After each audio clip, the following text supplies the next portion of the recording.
Welcome my rural industry, Florian Alayaf Gidway. Ay maganda po John 2, 2025 na po ngayon. Ang ganda po ng panahon at wala pong ulap-ulap ay pa. Ayan sa lahat pong mga nagulat, marami ding mga haka-haka or mga marites, but ako wala ng trabaho. Hindi pa ako pinaalis sa Robe Construction Corporation. Maganda pa ang aking performance para po sa aking mga anak. Kahit saan man ko dalhin sa aking mapangarap, hindi po ako makalimutan sa aking mga anak-anakan tulad na Marky, Andoday, maraming salamat to everyone, Arjans, all people around those mga anak ko. Hindi nila ako makalimutan ang nag-iisang Barbie sa Robe Construction Corporation. Binigyan ko kasi ng oras at panahon.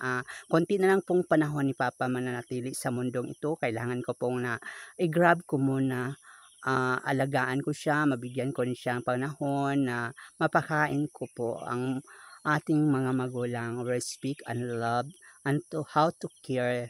Kasi po pag nagugutom po sila, kailangan po natin mapakain sa oras sa tuwing gabi, kumakain po siya. And then pagising ko, pinapakain ko rin, pinapainom ng kape, whatever, kung anong mayroon diyan. Kailangan po natin mabigyan ng pansin at maipadama po natin ang pagmamahal bilang isang anak. Kasi kung wala po tayo ngayon, wala po sila, wala po tayo sa mundong ito. Kaya ay nag-stop talaga ako. Mulang Manila din, nagkasakit din si Papa, kaya nag-stop ako noon.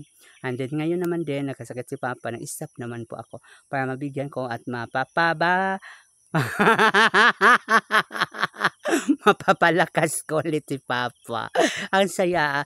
Kahit araw-araw guys, masaya naman ako na wala na po ako sa Robe Construction kasi magawa ko na po ang dapat kong gagawin dito sa farm. Pwede po kong marami pa po akong pwedeng gagawin sa farm.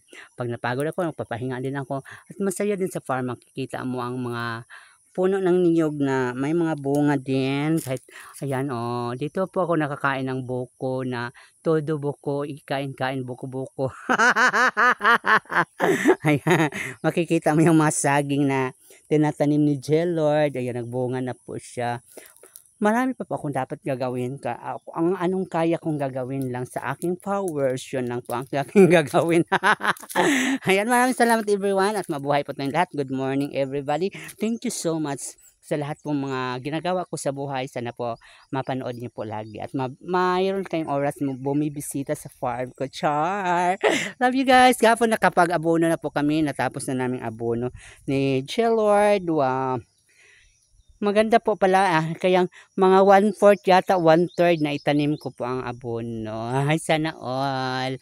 Yan oh, maka-recover na po yung mga buko na yan, konti pa lang mga bunga niya, naubos na. Pero may mga buko naman na maraming mga bunga, may mga puno din na wala pang bunga. Kaya kailangan po abono at pagmamahal, pag-aaruga para po sila maka-recover. Tulad niyan, may bunga. Tulad doon, wala ang bunga. Yan, more bunga. Hi guys! Bye-bye!